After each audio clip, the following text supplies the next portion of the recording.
can kick it off. Happy to kick it off here. Good morning, everybody. I'm Nirvaan Ranganathan of Climate Collective. So I have a background in software engineering and finance that I use to support and connect builders in the Web3 and climate intersection, so which we are calling ReFi. Climate Collective, we are an innovation network of organizations who are helping build out the ReFi ecosystem on Celo. So we do this through a couple ways, through grant funding, strategic partnerships, technical advisory, and community building. Some of our current and very near future members are here on the stage with me today, as well as Collectivo, Loam, and several other projects who we are helping to connect the dots and build on top of the primitives, whether it's tokens or carbon bridges or data and all of this.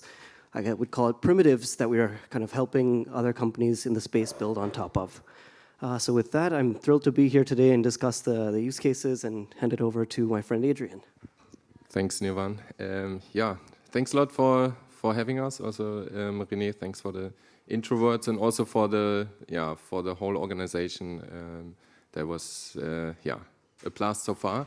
And I'm Adrian from Senken, and we're building a regenerative finance platform to actually make a lot of the protocols which are also here accessible for corporates and for funding, also institutional investors in the future. Because so far it's the fears that the regenerative finance movement is in its Web3 bubble, but Web3 is nice, but the world out there is bigger. And in order to actually funnel a lot of money into climate projects and other projects around the world, we need to make it way more accessible than it is at the moment. And that's what we're doing with Senken. Give it over to Christian. Thank you. Christoph, very happy to be here. Thanks for the invitation and the chance to speak a bit about Atem and discuss the state of ReFi with you guys. Atem is a carbon API. We're building this right now. We are, similar to what Adrian just said, really working on getting the sort of corporate demand, if you will. If Toucan is the on-ramp to the market, we're kind of the off-ramp. We're connecting corporates to this new market, carbon market, through a efficient, automated API, because we believe in the future, in order to really scale up this market and get to the levels where we want and need to be in order to, as humanity, this grand goal of being, net neutral or, in balance with, our environment, we believe, we need to be at much, much higher scales in terms of offsetting than we are right now. It's a tiny market, essentially. And we believe for that, there need to be, the efficient automated plumbing, if you will, to enable that. And we're doing our small part and connecting and building on top of protocols like Toucan. And Raphaël, pass on to you. Cool, thank you.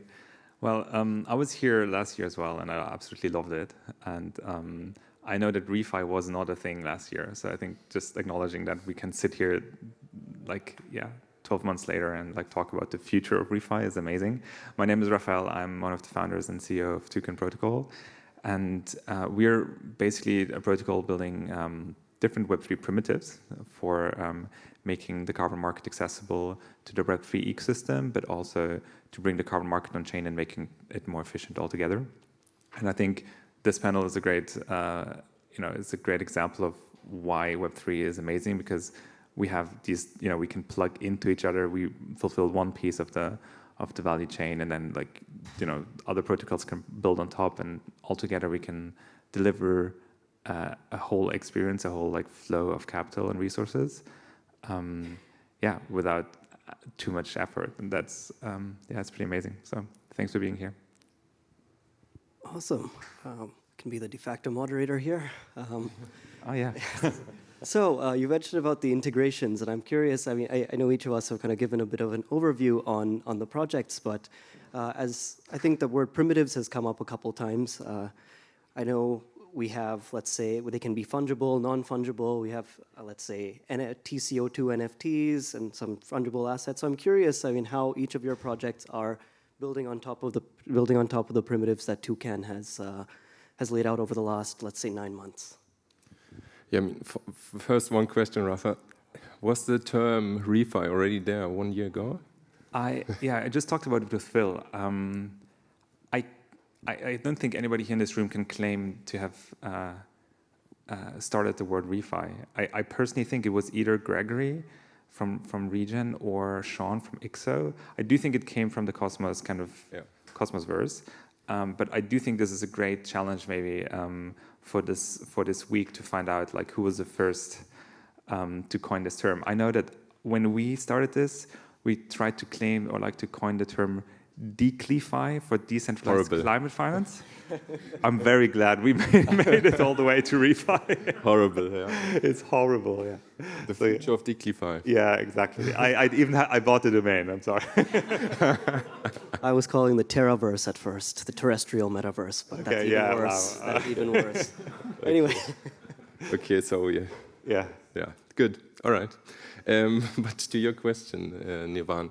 So, I mean, one thing I think we all, or like a lot of people agree already on, is that I think this whole future of ReFi will definitely be multi-chain. So it will be on a lot of different chains, and the same also for registries. I think it will be on a lot of different registries because if we look, especially in the climate space, there are a lot of different kind of climate projects. I don't know how many standards out there, but I think also for the registries, you will probably have some specialized registries, I don't know, for direct air capture. You will maybe also have someone for sea cap just because maybe you have the best experts in that.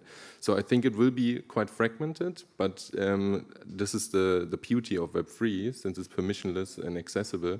We can build across fragmented registries. So that's what we're actually picking up. So with like in the first step with Toucan, Flow Carbon, Open Forest Protocol region, we try to bring it all together, basically on a, let's say Web 2 dashboard, because most of the buyers will not be Web 3 natives. And it's like going into, I don't know, Amazon or eBay, and you just filter across different registries and different projects. So for instance, you also enrich it with other kind of data, like for instance, B0 is carbon rating. But then you can basically filter across different registries, but the user will not really feel that it's across different registries.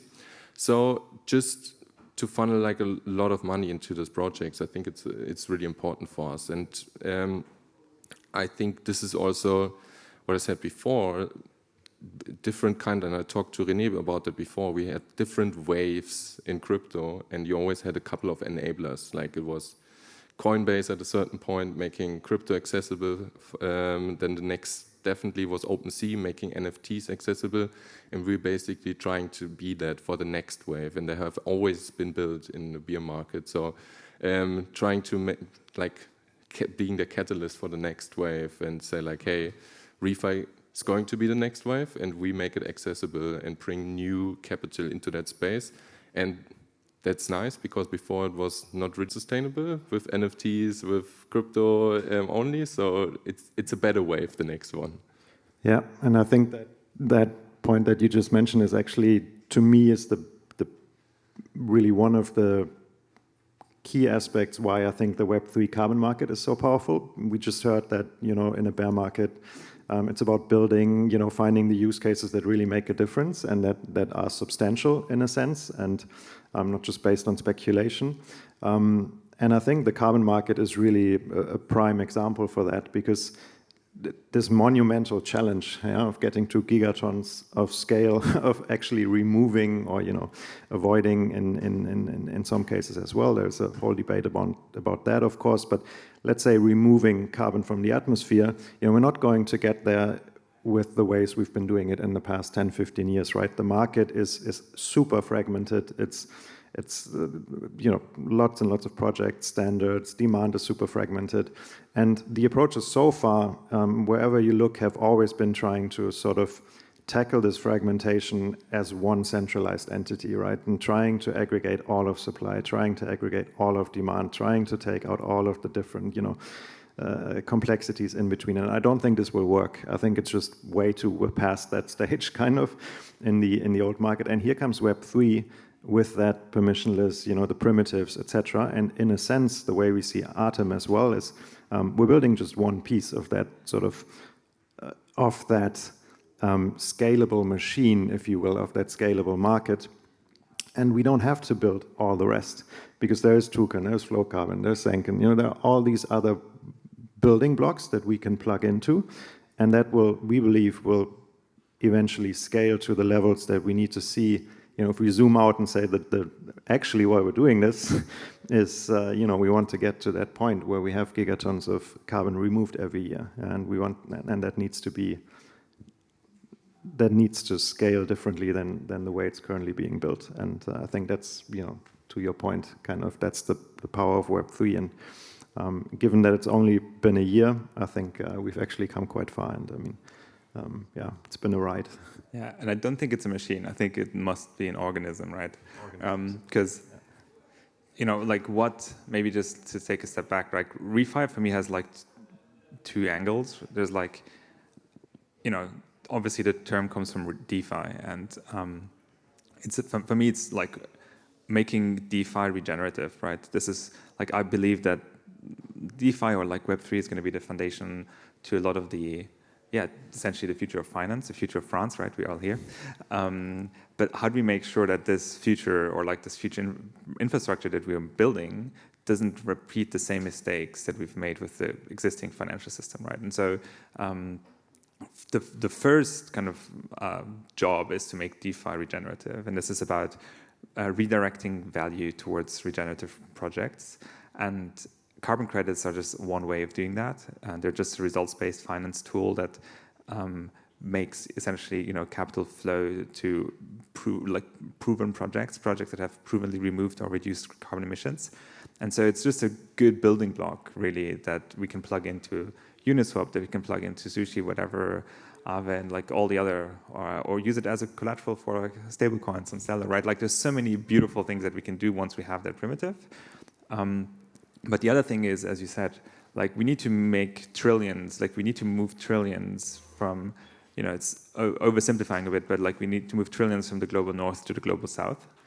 And that is a lot of money, and that is a huge coordination challenge. And ultimately, decentralization and Web3, I think, is like this is what smart contracts do best, right? It's solve coordination failures or coordination problems, and so that's what makes me personally excited. And as you said, also Adrian, right? Like it's such a fragmented market, so I think in a complex situation, if you try to be a centralized player, like to control everything, it's not going to work. So this is the beauty, right? Like we can build a decentralized organism together that can hopefully address that. Yeah, that's the reason I'm also quite excited for the centralized initiatives, like we see now with banks, like trying to build their own carbon marketplace, and I just see so many problems arising from that, and I'm just excited and curious. It's going to be fun.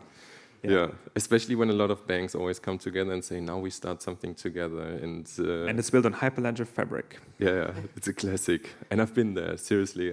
Before at Ernst & Young, I only built on Hyperledger Fabric, Quorum, and so on. And all these initiatives always died out after 1 year, because in the end, you still had one centralized player, like we had Maersk at this point. They had the supply chain for containers, and then they tried to get all the other supply chain companies to participate. And they all started a pilot with them, and then no one actually had responsibility in the company for it, because there was no incentive for them to actually pursue that. So it died out. It's an education program. I think this is Carbon Place, if I'm not wrong, but that's Carbon Place. I think there are a couple of them as well. Yeah, a couple different ones that are coming up. Yeah. Cool. So we've mentioned the word primitives a couple times. I think maybe the folks in the audience would be curious of what specifically that means. So in my mind, I see, say, 3 primitives from Toucan. We have, of course, the bridge, where you're able to bridge credits over from a registry such as Vera, and then essentially create an NFT out of them, which is the second primitive, the TCO2 NFT, which then... Actually... I'll finish and then you correct me. Yeah, the TCO2 is actually not an NFT.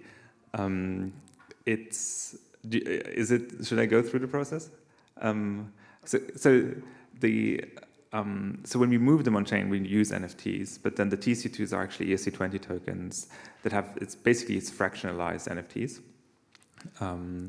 And I think this is maybe too detailed. What you need to know is that when carbon credits move over the bridge in Toucan, and it's important to note, like, we're not moving those credits, right? Like, it's just an infrastructure that, like, people that own carbon credits today can move them over the bridge. And then the important part is that, as you know, has been said, that carbon credits are very diverse. There's like, it matters where the project is based, it matters which standard is being used, etc. And all these attributes are basically stored, and they're like linked to the actual token. So that is the TCO2 token. So you can think of it as a kind of digital twin of a carbon credit with all the DNA. And then the last building block, or like the level that comes on top, are the pools. So right now there's 2 pools. One which has been designed by KlimaDAO, which is the BCT, the base carbon pool. And then the other one is the nature-based carbon pool. We've been co-designing with Moss and Region Network. And they work like a club in Berlin where there's a bouncer, and they only allow certain, they have a certain dress code. So in the nature-based carbon pool, only if you are a nature-based credit and you're just wearing green, you can come in. And the idea here is that we turn this very diverse set of TCO2 tokens, which are all different colors and shapes, and we turn them into like more like commodity-like assets, like BCT or NCT. But there's a way back also, right, where you can then you have this more liquid form of carbon credits that is that you can put on Uniswap or wherever. You can create a liquidity pool around it and like have a functioning market, and then there's a way back where you can then redeem any of the underlying TCO2 tokens if you want to make a claim that you supported a specific project in Tanzania because your supply chain is based there or whatever. So these are the... You just want to go through Senken and reusing that supply. Exactly. Yeah, exactly. But I think so. In the last year, these, like, we call them reference tokens, based on the language from the Task Force for Scaling Voluntary Carbon Markets, and these reference tokens have received most of attention, which was, BCT, the main one, and then NCT as well. But I actually do think that the magic lives on the TCO2 level. And that's actually where I was. So I misspoke with. And I shut up. And I misspoke with the NFT, but that's what I was getting at, of this idea of specificity, fungibility, and liquidity.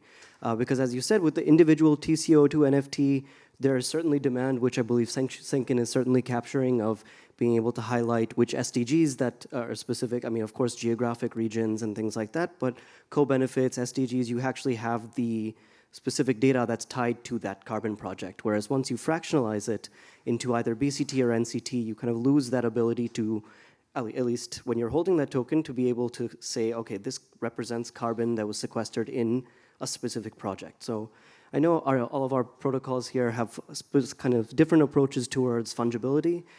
For example, I think Senken is focused on the TCO2s, where Atem is more on the BCTs and NCTs, but we're actually, I was just going to say, we're actually also more on the TCO2 level, because I think that's where the demand is, right? That's where the corporates, you mentioned, Tanzania, someone has their supply chain there. That's the reality, if you will, for the offsetting use case. And the way and we've had many of these conversations where we explained, like, how I even made I adapted the Toucan documentation a bit, and sort of, because this question always comes up. And what we've learned very fast is that this market that is less than a year old is already so fragmented and complex, again, naturally, that it's important, we believe, to sort of consolidate that and simplify it for this specific use case. Here's a corporate that wants to offset, and has their way of looking at, what do I need? And we need an interface for that. In this organism, there needs to be some interface somewhere that makes this easy to understand for in our case, the corporate. And, in contrast to Senken, which is,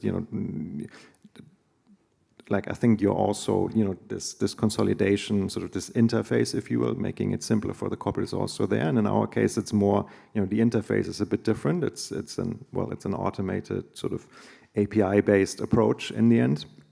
But I think the basic idea is very similar, that with flow carbon entering and different chains already, Toucan not just being on one chain, but on, where's the liquidity, where are the specific projects, all of that to simplify that and create, if you will, I don't know if you can call it a primitive in the sort of strict sense, but to create this interface that then others can plug into and sort of make use of that consolidation. Right, I'm just curious, I'm thinking of it as, in a way, fungibility creates liquidity, right? In a sense, you have these different TCO2 NFTs that are, in a way, fragmented, or, they're just representing essentially the underlying carbon offset projects. So I'm just thinking of what your project's thought and your thoughts are on, especially Raph as well, who's, I guess, experienced with both the TCO2 side as well as the underlying, or the fractionalized, fungible, highly liquid BCT and NCT. I know they both have different use cases, but curious just about that. Yeah, I mean, it has to do with like the market function, right? Like, how do you exchange money or anything like an asset for those carbon credits, right? So, like an automated market maker is, the most prominent way to do that, but it's not the only way, right? It works well for like a subset, I would say, of carbon credits that have enough, that are homogeneous enough that you can actually pair them into, like, bundle them into a commoditized asset. But then there is credits, like, you mentioned some direct air capture, for instance, where the supply is so low, it doesn't make sense to create like a direct air capture pool at this point, right?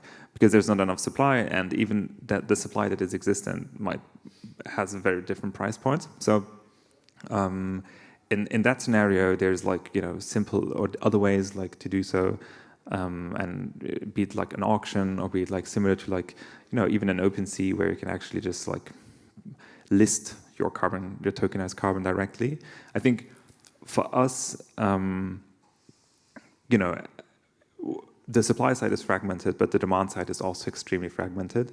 And what I mean by that is that like a lot of the corporates or like the buyers today, they rely on some intermediary, some like expert panel or some expert organization to tell them what to buy, because carbon credits are kind of a minefield where like if you buy the wrong one, you're going to have bad press, etc. So people are like paying a premium to these like curators essentially that are telling you what to buy, and then putting a hefty premium on top of it. And the beauty is that like we don't necessarily need to serve these different groups, right? Like it makes total sense to have different kind of retailers or like customer facing groups that sell the same supply to different actors, because the buying behavior is just so diverse that like one actor cannot serve the whole market. So. Yeah, it's also something we only realized after a while, because we wanted to build this marketplace for carbon credits. We were at Kernel and we tried to figure out like, okay, how do we do this the best? And a lot of people always ask me, where do you get your supply from? Where do you get your supply from? And then after a while, we only realized basically it's two different mechanisms, and it's only possible at the moment in Web3. We basically can piggyback on the supply of an NCT, GNT pool, whatever pool out there is, and basically are already, so to say, listing all the credits which are in the pool, which basically makes us directly the biggest carbon credit marketplace in the world. We've had exactly the same experience. Yeah. It's always like the 22 million credits, and I was like, where did you source that? It is insane, right? And it's crazy, because then this is always the first question you get from everyone, right? And this is the biggest problem of all the carbon marketplaces out there. The risk they have to go into, like inventory risk and inventory costs, to basically seal a deal to get the credits, is they have to charge 20 to 40%. Otherwise, it's not a sustainable business for them.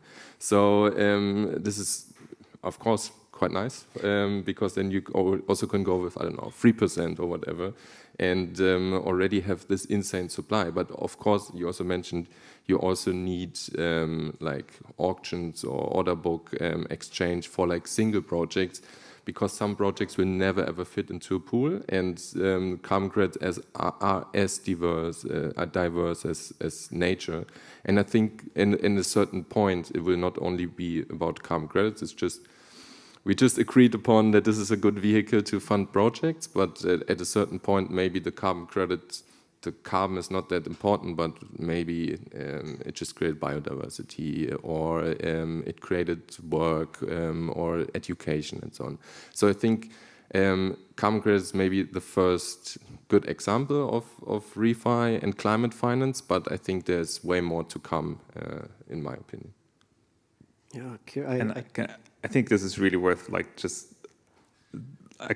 digging in, right? Because this is why this is 10x better than like the traditional way of doing things, right? Because retailers today, they have a team like scouting the market, like talking to projects, trying to get good deals with these projects, then like having lawyers involved to like trying to get these contracts over the line because it's like not standardized necessarily, and then like they take these credits on their books at the price that they bought them for, and then they have now to sell that, right? And this is why you can find the same credit being sold from different retailers, sometimes like at 200, 300% differences, right? Because maybe somebody got a big deal or bought like in bulk, and then somebody else got a way worse deal and like, or bought later or whatever.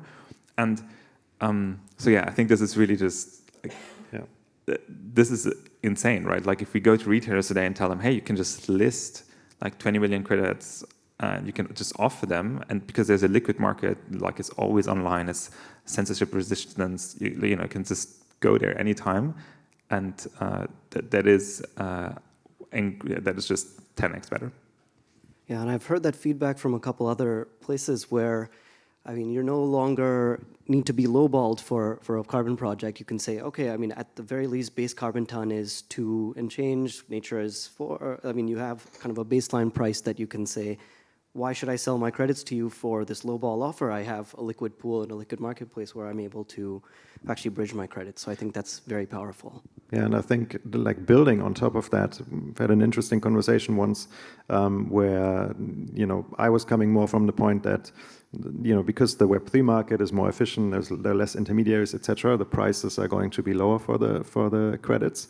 And the person I was talking to said, well, I actually think long term it's going to be higher because by turning this PDF from that sits in a registry idle, essentially dead capital until someone buys it, turning that into a smart contract that I can now use as collateral, that I can generate yield with, that I can work with, should increase the price over time. And I think that's a very good point and true. And so I hope that sort of over the next few years, as this market matures, more and more of sort of the high value projects and credits are moving on chain as well for that reason, because it's currently it's the sort of exactly what you just said, Nirvaan. It's this base layer, if you will, like it's easy and sort of you get quick to liquidity.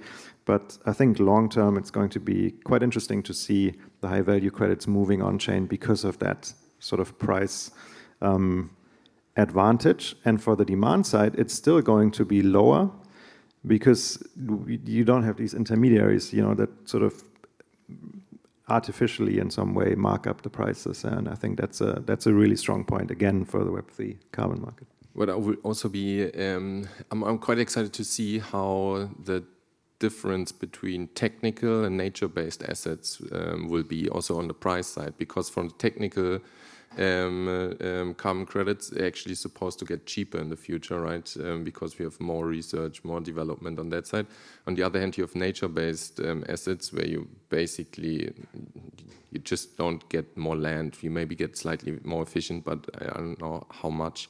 So it will be really interesting to see how maybe if you're at a certain point, there will be a technical carbon pool or something like that, how this will actually evolve, because it's going to be interesting on the price point over there, if something 100%. Even makes sense to take a pool for that or create a pool for that. Awesome. So I think 2 more questions and then we can start wrapping up. So first was, I liked what Ralph said about results-based financing tool for as a carbon credit. And what, Adrian, you also mentioned the word biodiversity, which certainly is something that we are also very focused on. Carbon is certainly the common denominator in a way, how we're all able to quantify and trade these assets. But I'm wondering what you think of kind of beyond carbon and being able to use a similar methodology for, let's say, biodiversity, land stewardship, all of these other areas that are certainly important and maybe not as prominent when we're talking about carbon credits itself. That's a really good point. I think one thing that first has to happen is you need to create more education on the buyer side, because if you just make them up on the supply side and there will be no buyer, then there's no market. So I think at the moment, also with the talks I have with corporates and so on, I think there are a couple of corporates which, like the next frontier for a lot of them is biodiversity. So they look in biodiversity already, but most of them, they haven't even understood carbon credits. So if you now would create a market for that, I don't know if there would be a buyer at the moment. And then, it's always also about the timing. So I think first we have to work a lot on the education side and then also create a narrative for it, because there's a narrative that has been created for carbon credits. And there's a narrative for carbon credits on chain, which is not as good. So we have to work on that a lot. And then we have to work on other narratives. And we have to basically look into what is the buying side doing, because otherwise we will not have any other credits, even though it's really, really important. And I also saw like a couple of approaches where you had like the carbon as a asset, and then you have all the co-benefits as like an additional asset, and then you maybe out of one project you have different kind of credits, and then you have different kind of pools or whatever. So maybe this is also a solution, but so far then again I would only see people buying the carbon credit because corporates are like, hey, I need to compensate for my footprint, but the rest, no one cares about it anyway, so no one understands it. So then you would sell the carbon credit, and all the other like SDG credits and so on, they would just lie around and no one will buy it, or it has no value. I agree. I think the let's scale carbon first. I think this is like so small at the moment that I believe there's so much education also still to do on that end, that I feel it's 100% we're getting there. But I feel it's much further out, especially when you look at the Web3 space. Like there is so much conversation happening around how does this Web3 space work. There's so much trust we need to build. We were, just as an anecdote, we were thinking, okay, now it should be much easier to sell to corporate buyers given the low prices. The artificially low price has nothing to do with the quality of the projects in these pools, but because these pools still correlate to a large degree with the overall crypto space. We felt like, okay, this is a great opportunity, and the opposite was the case. We had lots of people coming back to us saying, this is putting me off because something is fishy about these Web3 credits and it doesn't look right. And I think there's still a lot of talking conversations on that end, and I believe, I'm a big fan of this sort of let's do the first thing first and then get to the next one. But absolutely, we're getting there. I think it's important. Yeah, I agree. I think for those who have been following Toucan since the beginning, when we started at ETH London, the project was called CO Toucan. So it has the CO2 in the name, and one of the reasons that we decided to change the name was because we wanted to get rid of the carbon part of it in the name, and because I personally believe that, as you said, like this is beyond, like we have a biodiversity crisis as much as we have a climate crisis. And it's just like, carbon gets more attention. And I think, if we can prove the use case with carbon, it's going to be so much easier to do the same thing for plastic, for biodiversity, etc. I am impressed, though, with the speed at which the biodiversity market is developing. So I do not think that it is too far out, to be honest. I think it's, coming faster than we think. Excellent. I think we should start wrapping up here, but in the spirit of the name of the panel, the future of ReFi, let's assume that the four of us are sitting here next year at this conference. What would we hope to talk about? Bit of a tricky question. I would love to see, on both ends of the spectrum, so supply and demand, or the buyer side. I would just love to see more volume, basically, when it comes to, or just more diversity in that sense. So on the supply side, we talked a lot about sort of, higher quality, quote unquote, credits coming on chain, new ways of trading these, in addition maybe to the pools and the sort of AMM model. And on the buyer side, I think that there just needs to be, there is currently almost zero volume. I mean, both Senken and us, we are sort of very early days when it comes to actually getting volume on chain. And so next year I would hope to be sitting here saying like, look, we've come a long way in getting this demand connected and hooked up to the Web3 carbon market, because I think it needs both, right? It's like both sort of course, naturally influence each other and sort of act as catalysts for each other. So that's the short-term thing that I would love to see. Yeah, I agree on that, definitely. But I also hope that the narrative for Web3 carbon credits is different. Because, for instance, one example, we have one investor, and he's mostly invested in direct air capture companies. And whenever he talks to them about Web3 carbon, then they're like, oh shit, this is not good what they are doing over there.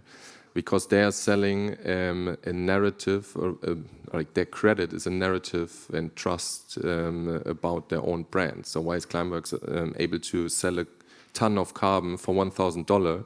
Because they have been the first, they're trustworthy, and if they're now connected with Web3, it's definitely not pumping up the price at the moment with that narrative around Web3 carbon. So I hope in 1 year we have a different narrative around it, so that people from Climeworks and from other companies sit here and say like, we identify with that and we see the benefits from it. And because it's on Web3, we actually can sell it for more because it's more liquid. We can use it in way more use cases, but it's not the case at the moment. And I just hope it will change. Yeah, I agree. It's about building, right? Like I think we need to build and demonstrate why Web3 is not just fueled by hype and Ponzi's, and so I think this is the main goal, right? And this has been the history of ReFi until today, to a large extent. Like millions of credits have been moved on chain because of that in the last 9 months, and I do think that while this has been good for the fact that we sit here and we talk about ReFi, it also had it brought a lot of damage, in my opinion, where the kind of hype and the kind of valley of despair that we find ourselves in now creates a lot of questions in the traditional carbon market, or how is this legit? How is this not just a pump and dump? And so it's really for us to kind of prove why ReFi brings actual value to the carbon market and ultimately to the projects. So I think that even if you look at the who was involved in this ReFi, who were the actual users of it, it was mostly brokers and traders, which is logical because that's where the supply is, right? Because the supply will be with the projects in next year, because most of the supply is sold off to intermediaries. But I do think that if in a year from now we can sit here and we just have increased the number of projects who have directly interacted with ReFi, I would feel really good about that. And then ultimately, this comes down to breaking down the barriers between those, making it easy, have a better UX, etc. Because, I mean, we all know how bad Web3 UX can still be. So, yeah. Awesome. So I think volume, narrative, UX, and I'll just add one more point there, which is, I think, so partly, net zero pledges give a lot of the demand at the moment, but I'm hoping to also see more apps like Fly Wallet, for example, where you have kind of embedded offsetting within your flight booking where you directly access assets on chain. So that's what I hope to talk about in a year from now. I think that's great. I think we can start wrapping up here. Thank you all for your time and for participating. Thank you, Nirvaan. Thanks, Nirvaan.